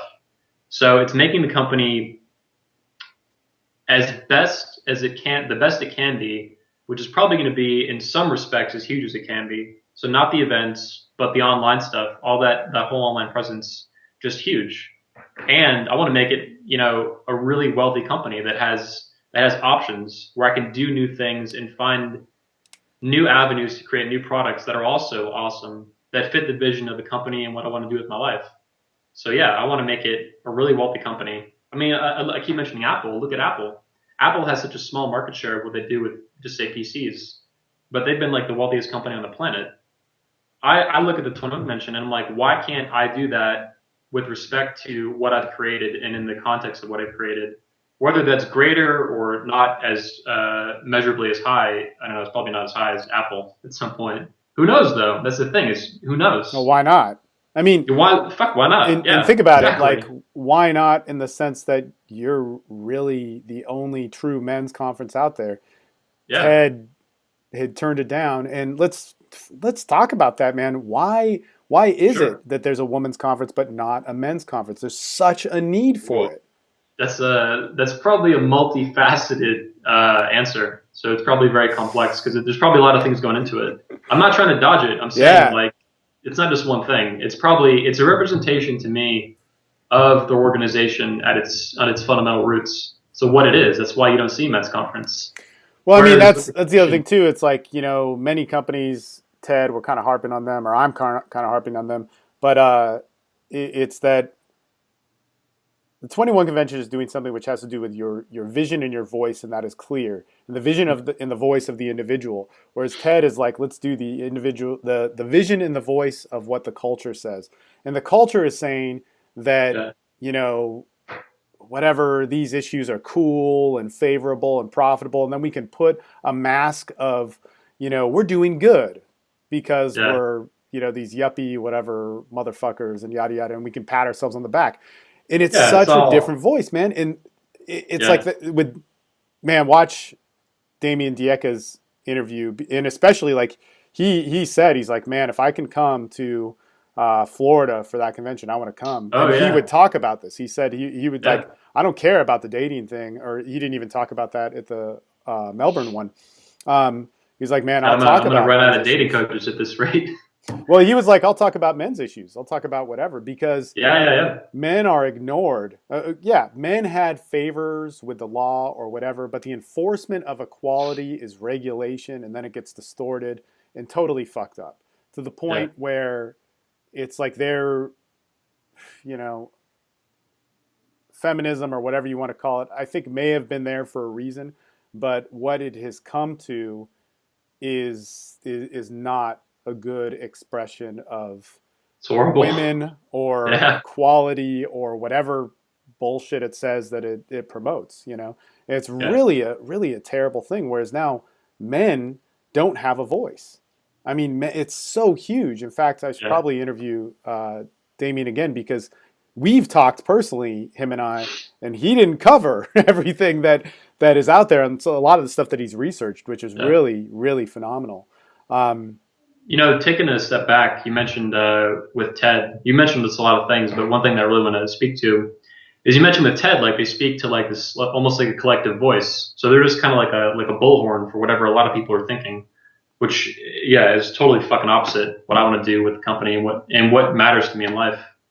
But really, what distinguishes the 21 convention from Ted is that through the company, I want to change the course of history for the whole world in the ways I know how, in the best ways I can. And that is at the beating heart in many ways of what I'm doing. And with what they're doing, they're not. They're just like a mirror of whatever is going on. There's no real direction there or like drive to do things that are in any way in conflict with what's like currently the consensus, which I don't have any, fuck the consensus. I don't care. I care about what's right. If there's a consensus for that, great. If there's not, it's irrelevant both ways to me. Yeah. I care about what's right and what's true and what reflects reality. I want to hit that no matter what. Like, ideals shouldn't have a boundary or a regulation or a template to fit. And that's what I see a lot happening with people's messages. It really is upsetting. I mean, even with dating, I've been like, man, authenticity is a key thing. Your identity is a key thing. Integrity. These words now get misused terribly in the entire world. And in not just dating. I mean, when it comes to health or whatever, I heard this, these guys selling their fitness thing at a coffee shop in Austin. And they were just talking to, a potential client. And it was like, no, man, this is like, how you treat and respect your body. And they were saying stuff that I know from my workout path is probably not the best way to go. Bunch of nonsense. So it's really terrible when you hear that. And so the voice when you're playing to a culture, you're playing to an ideal that a culture can grab onto, you automatically limit your self-expression, and that's something that. Well, what they're doing is like it's like the YouTube fitness channels. Like I don't want to pick on them, but whoever, the Body Rocks, the Mike Changs, or whatever the fuck they're doing, Tony Hortons or whatever, all they're doing is they're just looking at the mainstream consensus of what people think about exercise, and they're just like mind vomiting it, regurgitating it back at people's faces, what they already thought was true, and they slap on some big muscles or big tits or whatever sells it, and then they make all this money. But it's all this short-term like circle jerk nonsense. None of it makes any sense. It's not going anywhere. They're not creating companies that are going to last. They're not doing anything productive for the world around them or themselves. It's just endless crap. And whether it's in a coffee shop, dude, if someone just regurgitating out what they already think is true based on what other people told them, or they have a YouTube channel, it's the same thing. Man, or if it's a TED or whatever. There's a guy who is a pretty good friend of mine. And he also is part of our mastermind group, which massively influences TSL. I mean, it's basically the government of TSL. And he basically, he'll say, he's like, man, with fitness, there's so much shit out there that I don't know if it actually increases lifespan, happiness, or the overall health of the people. Not at all. You know, Most I mean, of it doesn't. It's just, there's so many people that have been doing it for so long, you know, like 50, 60 years where fitness has been a big phenomenon. And there's proof of what's changed and what hasn't. And, you know, people buy into it, you know, so much, it gets crazy. So, but I know there's a lot of stuff we could probably talk about where we're like it's like an hour and 40 minutes. Jesus, man. Probably might even divide it up or show some teasers. I want to ask you one. Let's release it in 10 parts and release it once a day. How does that do? How does that do? It's built a booming business, man. Oh, so really? Yeah, dude. Yeah. That's cool, man. I'm glad that worked. I would think it's so much easier to watch the entire thing. But it is. But that gets them in the door, huh? Yeah, you know, if you watch a TV show, man, would you watch it all at once when it came out, or would you watch it as it came out, you know, once a week or once a day? You'd probably watch it as fast as you could, but that might not be, you know, if it's 24 episodes, you're not going to watch that straight through, have a marathon. It's really rare. Yeah, you should, man, dude. Dude, flood YouTube with as much content as you can. Just beat the whole world over the head with the knowledge hammer until they get it. And if they don't, fuck them. They'll figure something else out. You, to me, a guy with a lot of integrity, I respect. I look back at you, like when I'm going like, man, I want to change something in my business, as I've said, I think back towards you. You are the dude that nobody hears that has one of the biggest voices in the world for men. And for yourself, if you accomplish everything in your life, whatever, you project yourself out in the future and you think, man, I did it. I did everything that I've done. What would be a nice consolidated message that you could give to your audience out there? You're doing it every day with your channel, but what is the one thing Anthony Johnson would want to communicate to people out there in the world? Just thought of this off the top of my head, so we'll see if I've had the same message in 50 years. Live the highest vision of your own life, period. Live your life and love it as high as you can, as best you can, all the time, every day, for the entirety of your life. You only have one life. You're not going to get another one. Live it. And you don't have to live it, but you ought to live it. And you ought to realize that and embrace it. And, you know, again, I mentioned the highest vision. That is important as well to that sentence. If it's not the highest vision and you're just going through life like sleepwalking or like in this flatline kind of zombie sense or zombie state, there's no meaning to it. And you're going to die, I think, unhappy. But if you pursue the highest vision in your own life and you pursue the best within yourself and you bring out that best self, I think you're going to live an amazing life. Whether you die at 22 like my friend or you live to be 122 or whatever it is, pursue that and don't ever give up on it or compromise on it. And you, this massively successful dude, you're married, you got this awesome connections with people. I am married now. That's right. We didn't even talk about that, man. We should have. Next time. But seriously. On the TSL podcast. Yeah, I'd love to talk about it, yeah. I put a lot of thought into it. Man, what is it that you live for? Me? Yeah. What are the things that you live for? Well, it's explicitly I live for my own sake. I live for my own self. I like actually what Greg says about, in contrast to what Ayn Rand wrote about this. Greg Swan specifically speaks to loving yourself and living for your own self, not not living for others, which is putting it like in a negative sense. Like I don't live for other people. That is true, but more importantly, I live for myself. But you mean like more specific values or specific Sure. activities or?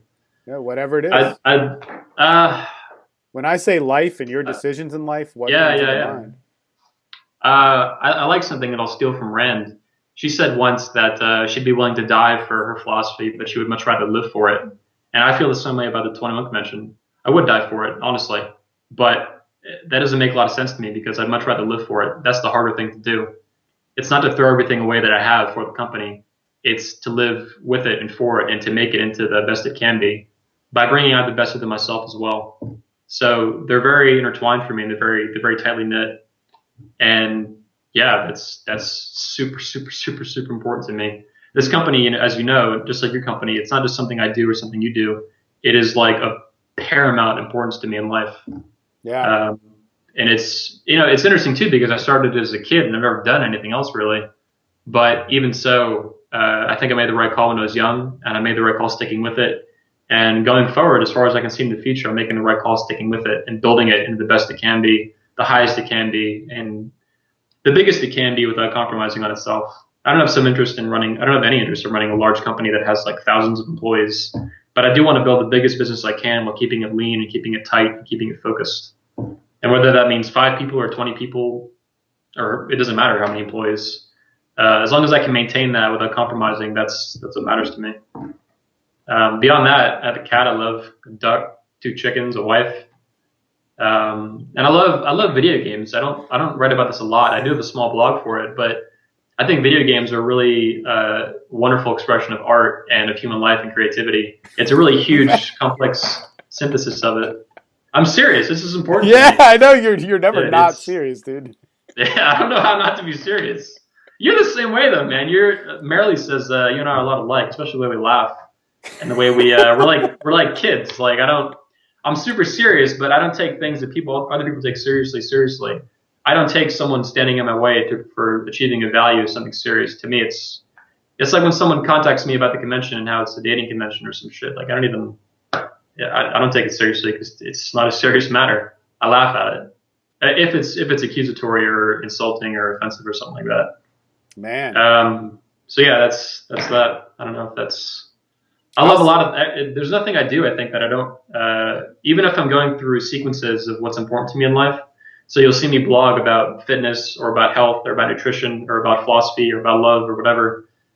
These things are all really important to me, and I typically don't take on. I don't learn about a subject unless I end up. Well, if I end up like caring about it, that's different. But I don't take time and invest myself in a subject unless I can see with some level of certainty, significant level of certainty, that I really am going to care about it. I really do care about it right now, and that it's going to be fruitful and worthwhile to pursue learning about it and finding out what truths can be found in that specific field, whether that's dating or health or philosophy or love or relationships or whatever, or business or entrepreneurship, self-defense. Self-defense is one that's on the back burner. I still got to get into that more. I don't actually know a whole lot about it. Man, but I think I know people who do. Let me tell you, like Ed Aiken, I know. like we recorded some stuff the other man. Okay, so there's martial artists on how to fight. Then there's martial artists who've been in like 20 fights with like like where people are trying to kill them with like knives, like bats, whatever crazy stuff. Drug deals gone bad, not because of him, but because of some of the situations that his instructor put him in. I mean, he trained under Paul Vunak, who trained SEAL Team 6, and but the stuff that he was showing, it's in situations that you get in when you're in a street fight. If you end up on the ground, if you're standing, if somebody approaches you with some type of force, gun, weapon, whatever. I mean, it is crazy. It is crazy stuff that he was showing that is.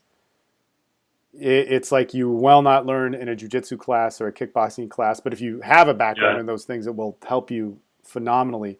I mean, it was nuts. The guy's trained with so many people, and like I said, Bravo and Steve, will talk about a lot of this stuff too. There's just the difference with Ed, man. There's Bravo attends a lot of conferences and works with some of the greatest fighter type self-defense guys, tactical guys. There's a big difference with guys who have repetitiously been in environments where they were, threatened, man. They had to get out. You had to, or you got, and he says even sometimes he's like, man, sometimes you couldn't win and you had to figure out the best way to submit to get out. When there's a bunch of guns pointed at you, think about that. You're 20 years old. That's how he learned. 20 to like 30, he learned under this crazy dude who put him in these situations. And I mean, it's just cool. I do want to immerse myself in it and learn more about it. And when that happens, you'll see more self-defense speakers come to the convention. Yeah. I'll talk to you and I'll talk to Ed, and I want to find more guys that are really the top of their game in that field. Yeah, talk to Steve too. Bravo. I meant you. But yeah, Steve, yeah, exactly. He was the first speaker who spoke on self-defense. Yeah. He was he got my foot in the door with it, so to speak, and now we had Ed. And we'll have more in the future as well. Yeah. But yeah, it's something I still don't know enough about it to where I can invite like a handful of speakers to speak on it. Like, and even all the like survivalist guys. I mean, they get pretty ridiculous, but there's a lot of great information. There's a guy I did a podcast with 2020. He's an amazing dude. He lives in Melbourne. He's an American, but he studied all this Native American stuff and learned how to trap and live off. Like, it's crazy. Oh yeah. Learned how to trap and live off the land. And like all sorts of different situations. He mainly did it for learning the philosophy of, certain tribes and whatnot. But I mean, survival skills, it's some pretty off the hook stuff. So and it could be important at any minute. Most survival people are in like, they think about collapse scenarios and what's going to happen. And a lot of stuff people don't realize, just because it's not happening doesn't mean it couldn't happen tomorrow. You don't fucking know. Yeah, people don't take things into consideration like that. Random events. The other thing that I'd say too is just, man, it's just a cool guy thing to know, and it makes you feel good about who you are. What's up, Marilee? Marilee's coming in there. That's all right. We should wrap it up. Hey, Anthony Johnson, kick-ass time, and I guess we'll have you on again just to talk about other stuff, because there were a lot of things that flagged up in my mind that. I should tell some. Give me 5 seconds here. The tickets they're going on sale in a few days. So this will be out in a few days, and then the tickets will be up like right after that. So people who want to come to the 21 convention, get tickets now. Underneath the video, there'll be a link somewhere I'll put and whatever. They're going to sell out, I believe. There's only 55, so it's going to go out to like 50,000 people plus. And there'll be an early bird, right? That is the early bird ticket. Yeah, that's why they should buy in advance as well. Yeah. They get like 30% off approximately. It's a lot. It's a good. And that's only for like the first 5 days. The ticket's going to be on sale, and then after that, it goes back to normal price. Ooh. So full pop. And then in the future, they can buy tickets again. But if they don't sell out right away, I don't know if they will right away. But if they don't, they can buy tickets in the future. But they'll probably be at full price. The sales will be pretty rare, like once every 2 months maybe. So you have to really watch it like a hawk to, which you can if you want, and then you get a discount. But the best discount, the best price is always day one.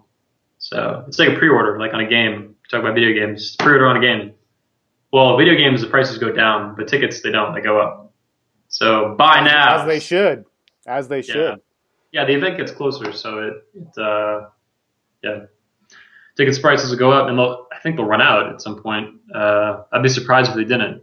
So we'll see if I'm surprised or if what I think is going to happen is going to happen. So it's been great being on here too, man. Just wanted to say. Yeah. Man, we'll have to do it again and all that sort of stuff. And you got so much to say. I think the more people can get to know you, the better, because they see the speaker up there, but they don't know the guy that has truly shaped and cultivated it, and orchestrated this whole movement, which is very, very cool. Thanks. And I completely agree. I love what I do. I love what you do too, man. That's why I like being on here. And I watch what you do all the time. I don't tell you this, but when you send out emails and stuff, I usually take a look at them and your site, and I look at what you do. And it's great. Just like with the sales stuff we've been talking about. Man, it's tough. It's tough. There's not a lot of people in our industries that do really good stuff. It's usually like low quality crap. Yeah. So there isn't a lot to look at, but you are definitely a person to look at. Yeah, it's tough, man. And that's one of the things is like, again, that's why I go back to you. It's like you've number one stayed in business. You've maintained integrity. Yeah. Yeah. Well, that's rare too. In any business, people, sell out all the time, which just disgusts me. That's terrible. It's terrible. It pisses me off. Why can't you? Why can't you have your ideal and your vision and be successful? Why does everybody think you need to throw that under the bus for a couple minutes of success that isn't even you? People do that with their dating life. People do that with their business. People do that with every freaking choice that they make. And it's terrible. I know. Man, hold out tragic. and be yourself and learn how to be yourself better. Find the hero in your own soul. There you go. All right, man. I'm going to cut it, but it was bad to the bone. Peace.